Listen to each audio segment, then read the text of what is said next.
ಈ ಮನೆಯ ನನ್ನ ದೀಪ ನಂದಿ ಹೋಯಿತು. ನನ್ನ ವಂಶ ವೃಕ್ಷ ಸಿಡಿಲ ಬಡ್ತಿಗೆ ಸಿಕ್ಕು ಆಯ್ತು, ಓದಿಯಾಯಿತು. ಎಲ್ಲವೂ ಕನಸಿನಂತೆ ಜರಗಿ ಹೋಯಿತು. ನನ್ನ ಸಂಸಾರ ಚಿತ್ರವಾಗೋಯ್ತು. ಮಾತಾಡ್ತೀವಿ, ಸ್ವಚ್ಛ ಮಾತಿವನು ಮಾತಾಡಿ. ಯಾಕೆ ಮೌನವಾಗಿದೆಯಾ? ಮಾತಾಡು. ನೋಡಿ ಸ್ವಾಮಿ, ನೋಡಿ ಮಗನ ಶವವನ್ನು ಕಂಡು ಅವನ ಕಡೆ ಸ್ವಾಮಿ, ಅವನ ಕಡೆ.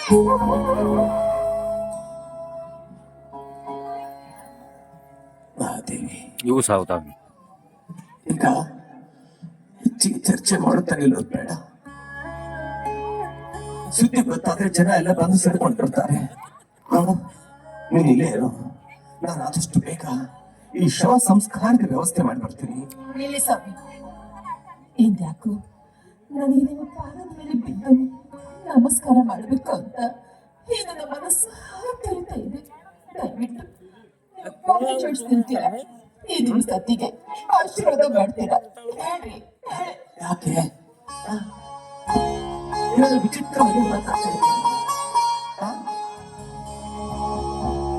ಕೊನೆಗಾಲದಲ್ಲಿ ವಯಸ್ಸೋದ್ಮೇಲೆ ಒಬ್ಬರಿಗೊಬ್ಬರು ಊರುಗಳಿನಂತೆ ಆಸರೆಯಾಗಿ ಬದುಕಬೇಕಾಗಿತ್ತು ಮಾನವನ ಧರ್ಮ. ನಿನಗೆ ಈ ಬದುಕಲ್ಲಿ ಮುಂದುವರಿಯುವ ಆಸೆ ಇಲ್ಲವೇ? ಮಹಾದೇವಿ, ನನ್ನ ನ್ಯಾಯ ತೀರ್ಮಾನದಿಂದ ನಿನಗೆ ತಪ್ಪು ಅಂತ ನಿನ್ನ ಮನಸ್ಸಿಗೆ ಬಂದಿದ್ರೆ ಒಂದೇ ಒಂದು ಮಾತುಗಳು ಮಾಡಿದ್ರಿ. ಏನ್ ಕಂಡಿದ್ರೆ ನಾನು ವಿಷ ಕೊಟ್ಟು ಸತ್ತೋಗ್ತೀನಿ.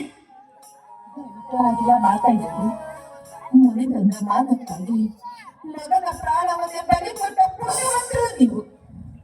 ಬರೆಯುವುದು ದುರಂತ ನಾಟಕದ ಸನ್ನಿವೇಶದಲ್ಲಿ ಈ ದೃಶ್ಯ ನಡಿಬಾರ್ದಾಗಿತ್ತು, ನಡೆದು ಹೋಯಿತು.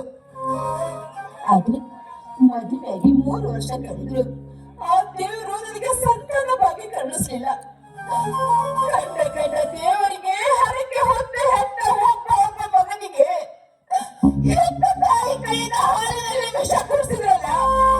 ನನ್ನ ಮಗನಿಗೆ ವಿಷ ಕುಡಿಸ್ಬೇಕಾದ್ರೆ ಈ ನನ್ನ ಹೆತ್ತ ಕಾರಣ ಎಷ್ಟು ನನ್ನ ಮಗನಿಗೆ ವಿಷ ಕುಡಿಸಬಹುದು.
ಬಕ್ಕೇಶ್ವರ, ಟಮ್ ಟಮ್ ತರತ್ತೆ.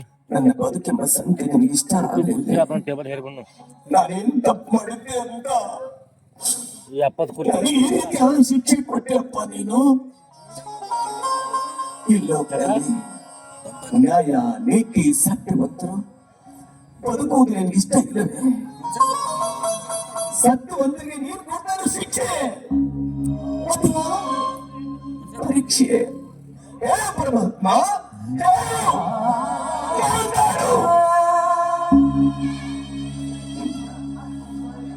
ಕಲ್ಲಾಗಿ ಬಡಿದ ಕಳ್ಳ ನೀನು. ನಮ್ ಕೈಯಿಂದಲೇ ಪ್ರಶ್ನೆ ಕೇಳ್ತೀಯ, ಅದು ಉತ್ತರನು ನಮ್ ಕೈಯಿಂದಲೇ ಕೊಡಿಸ್ತೀಯ.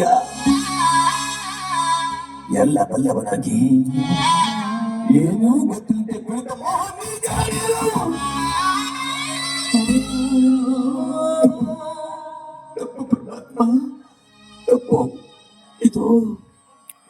ನನ್ನ ದುರಂತ, ನನ್ನ ದೈವ ದುರಂತ.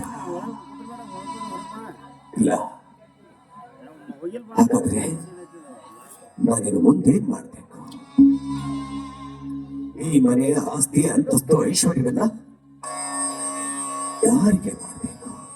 ಹೌದು, ಇದಕ್ಕೆ ತಕ್ಕದಾದ ವ್ಯಕ್ತಿ ಅಂದರೆ ನನ್ನ ಮಾನಸ ಪುತ್ರ ರುದ್ರ. ಅವ್ರಿಗೆ ಮಾಡ್ತೀನಿ.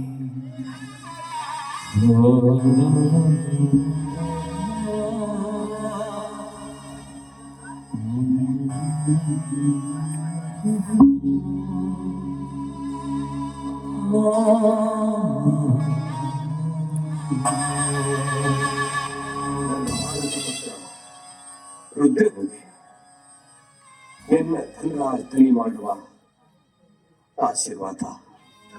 ರುದ್ರ, ಆವತ್ತು ನೀನೊಂದು ಮಾತು ಹೇಳಿದೆ, ಋಣ ಮುಟ್ಟಿಸುವ ಅವಕಾಶನ ಭಗವಂತ ಒಂದಿಲ್ಲ ಒಂದು ದಿವಸ ಕೊಟ್ಟೆ ಕೊಡ್ತಾನೆ ಅಂತ.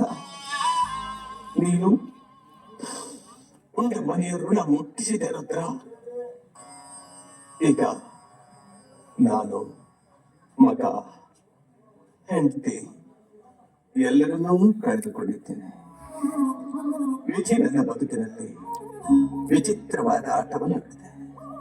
ಇನ್ನು ಮುಂದೆ ನಾನು ಈ ಮನೆಯ ಆಸ್ತಿ, ಅಂತಸ್ತು, ಐಶ್ವರ್ಯವೆಲ್ಲ ನೆನಪಾಗಿ ಬರೆದಿದ್ದೀನಿ. ಇದಕ್ಕೆ ಈ ಸಮಸ್ತ ಸಂಪತ್ತಿಗೆ ನೀನೇ ಒಡೆಯ. ನಾನಿನ್ನು ಮುಂದೆ ಕಾಶಿಗೋ, ಕಲ್ಯಾಣಕ್ಕೋ, ಹಿಮಾಲಯ ಪರ್ವತಕ್ಕೂ ಹೋಗ್ತೀನಿ. ಮನಸ್ಸಿನ ನೆಮ್ಮದಿಗಾಗಿ ಆ ಪರಮಾತ್ಮನ ಸನ್ನಿಧಿ ಸೇರ್ಬೇಕು ಅಂತ ಹೋಗ್ತಾ ಇದ್ದೀನಿ. ಇಂತಿ ನಿನ್ನ ತಳಿ ಧನರಾಜ್.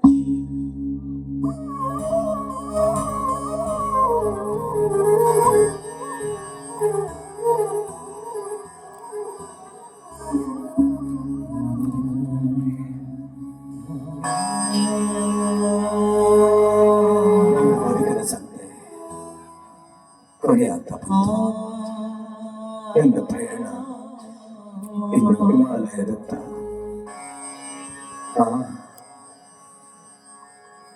ಈ ಜೀವನೆಂಬ ಬುಗುರಿಯ ಆಟದಲ್ಲಿ ಭಗವಂತನ ಜಾಳಿಗೆ ಬಲ ಇರುವವರಿಗೆ ಮಾತ್ರ ನಮ್ಮಲ್ಲಿ ಪ್ರಾಣ ಇರುತ್ತೆ. ಆ ಜಾಳಿಗೆಯ ಬಲ ತೀರಿದ ನಂತರ ಈ ಬಣ್ಣದ ಬುಗುರಿಯ ಆಟ ಕೊನೆಯಾಗುತ್ತೆ. ಹೌದು, ನಾನು ಬರ್ತೀನಿ ಪರಮಾತ್ಮ, ನಾನು ಬರ್ತೀನಿ.